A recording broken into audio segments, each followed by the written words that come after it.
Assalamu alaikum friends. In today's video we will learn how to remove header and footer from web.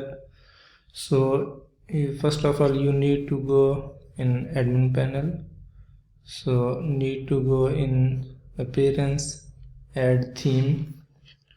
So this one is a very good theme, Astra theme.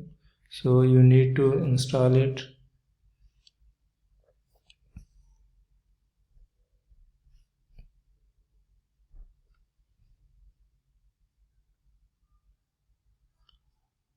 So after installing you need to activate it.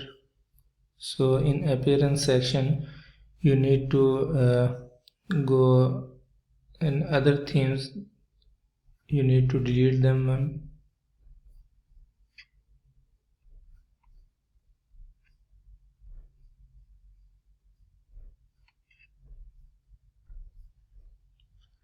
So in this Astra theme you need to go in customization.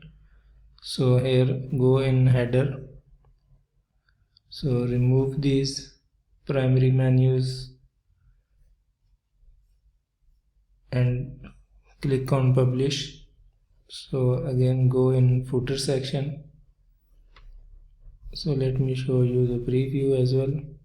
You can see the header section is gone. So if you go in footer, so to remove copyright as well, you need to remove and publish. So refresh the page, you can see header and footer is gone.